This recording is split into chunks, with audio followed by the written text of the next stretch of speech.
देखिए, खेलो इंडिया का सपना प्रधानमंत्री मोदी जी ने देखा था जब खेलो इंडिया जैसा मंच हमारे स्कूल के कॉलेज के बच्चों को दिया। एक अंतर्राष्ट्रीय लेवल का खेल का आयोजन और उसके अंदर वो अपनी प्रतिभा दिखाएं, ऐसा उनको अवसर मिले। उसी सिलसिले में खेलो इंडिया यूनिवर्सिटी गेम्स की भी शुरुआत हुई। ये राजस्थान के लिए गर्व की बात है कि खेलो इंडिया यूनिवर्सिटी गेम्स 2025 राजस्थान को मिला है। हम उसकी तैयारी कर रहे हैं। 24 नवंबर को ओपनिंग सेरेमनी होगी। तकरीबन 4,500 खिलाड़ी उसके अंदर पार्टिसिपेट करेंगे।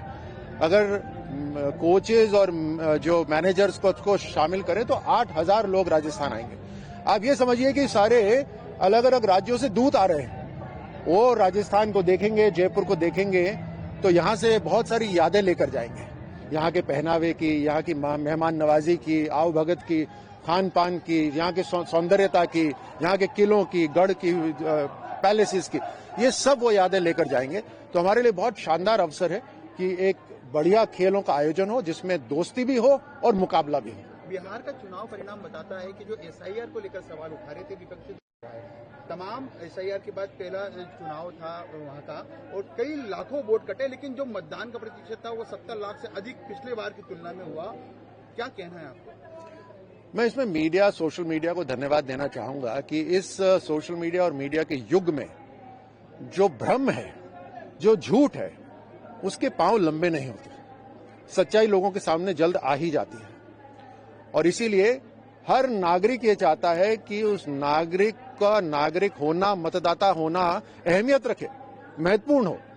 वो घट जाता है जब मिलावट हो जाती है, जब झूठे वोटर आ जाते हैं, फर्जी वोटर आ जाते हैं, बाहर से घुसपैठी आ जाते हैं, या एक एक के 10-10 वोट हो जाते हैं। ये गलत है, किसी भी पार्टी को पड़े, ये गलत है।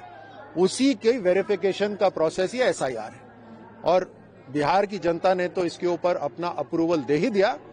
अब देश के अंदर जो एसआईआर की एक्सरसाइज हो रही है वो बहुत महत्वपूर्ण है। मिलावट कम करने की राजनीति तो नहीं कहूंगा, बल्कि मतदान के अंदर मिलावट कम करने की ये पूरी कोशिश है। आप सब और जनता इसमें समर्थन देगी तो देश और मजबूत होगा। गठबंधन के बाद महागठबंधन में भी लग रहे थे एनडीए के खिलाफ, लेकिन कामयाबी उनके हाथ में नहीं लगी। उसके बाद कहीं हताशा है। देखिए, जब विचार अलग हों, जब लक्ष्य अलग हों और केवल इस कारण से एक छतरी के नीचे आए कि राजनीतिक पार्टियां जो अभी तक इस तरह की राजनीति करती थी, परिवारवाद करती थी, उनका सफाया होने वाला है, उस लक्ष्य से साथ आने वाला जो महागठबंधन है वो कभी चल ही नहीं सकता। खींचतान बनी रहेगी। बड़ी मुश्किल से एक सीएम उन्होंने घोषित करा, वो भी प्रेशर में आकर घोषित करा। सीटों में आपस में लड़ाई हो रही थी, एक पार्टी का लड़ रहा था तो उसी गठबंधन का दूसरा भी चुपचाप से लड़ रहा था। तो इस तरह की बातें हमेशा से रहेंगी। राष्ट्र जग चुका है और मैं धन्यवाद देता हूं हमारे देश के नागरिकों को कि अब जो करवट बदली है देश ने, अब देश तो विकसित राष्ट्र बनकर ही रुकेगा। सर, दिल्ली ब्लास्ट में बड़े खुलासे हो रहे हैं। डॉक्टर्स गैंग जो लगातार पूरे देश में हड़कंप है कि डॉक्टर्स लगातार इस इन्वॉल्वमेंट में थे। देखिए, रेडिकलाइजेशन जो एक तरह से बढ़ता जा रहा है, उससे बहुत से लोग भ्रमित होकर उसमें जुड़ जाते हैं, भले ही पढ़े लिखे। और इस रेडिकलाइजेशन को रोकने के लिए मुझे लगता है कि जो अलग अलग बिजनेस अच्छा हो सकता है, लेकिन अगर नाम नहीं दिखा तो पहचान कैसे बनेगी?